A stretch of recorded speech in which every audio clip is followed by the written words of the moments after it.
I'm trying to use my new gadget here. Sometimes it works, sometimes it doesn't. I always know these type existed. I just never know it's like $3. So thank you very much for watching this e-newsletters video. I'm Peter, Whiting Realty. Today we're going to talk about 1031 exchange. I kind of do it backwards. In the next video, I will show you more about the advantage of buying rental properties. I have two clients that are trying to do 1031 exchange right now, and they wanted to know more, so I'll do this first and then I'll do the rental property after.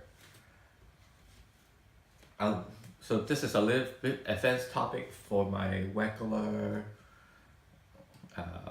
people that usually look at my videos, look at my e-newsletter. When you try to sell a property, a rental property, you have to pay two types of taxes. The first one is the depreciation recapture. The second one is the capital gain. A little summary: if you buy a rental property, you have to depreciate the property part of the property, but not the land part, and you can do it over the course of 27.5 years. But when you sell, you have to pay back the depreciation part that you took advantage of when you year by year. Give you an example. For a property that's $375,000, the land part is $100,000. So the property part is $275,000. You can depreciate it over 27.5 years. So every year you can depreciate $10,000. You can use that $10,000 to offset your income. If your ordinary income tax is 28-35%, that's a lot of saving for that $100,000. $3,500, just like that, is your tax saving per year. Let's say you took the 35%, on the recapture part, it's only 25%. So even though you're paying the back taxes, you're still saving 10% of your taxes. So on the gain, it's like buying and selling stocks. There's favorable tax treatment as well.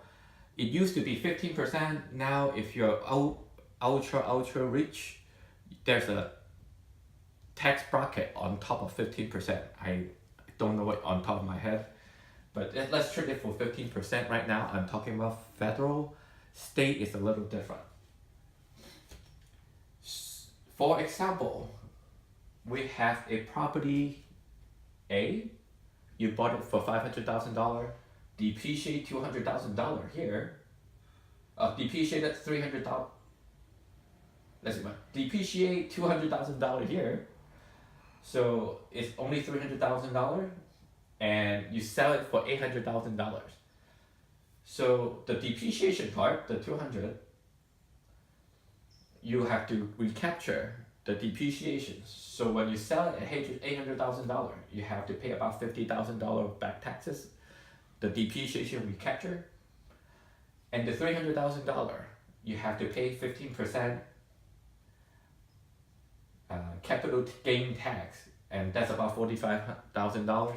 Together, it's about $100,000. Think about it. If you buy for $500 and sell for $800, you gain $300,000. You pay about $100,000 in taxes. 95% of people, 95% of the situation, you don't want to pay the government that. So that's where 1031 exchange comes in. In 1031 exchange, they say you don't have to pay all these yet, right? If you sell your property at $800,000, if you exchange, if you exchange it for something, another rental property or business or farm, then you don't have to pay these stuff yet until you sell this one. Okay, and when you sell this one, you have to pay all this plus the depreciation of all this and the gain for capital gain if you sell it for more. And there's a way for you to not pay that as well. I covered that at the end of the video. So let's talk about the characteristic of 1031 exchange. The first one is both property has to be in the US. You cannot buy a property here in US and sell a property in China, vice versa. And there's no personal use. If you sell your personal residence, well, there's a $500,000 tax exemption anyway, so better do it the other way around.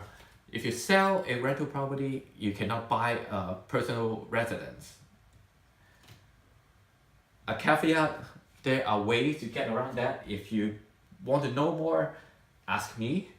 I have done it before, and you can turn a rental property into primary residence, but not at first. If you rent it out for 1, 2, 3, 4, 5 years, and then you turn it back into primary residence, there are ways you can do it. And a little bit more advanced topic, don't want to talk about it now. But for our purposes, no personal use.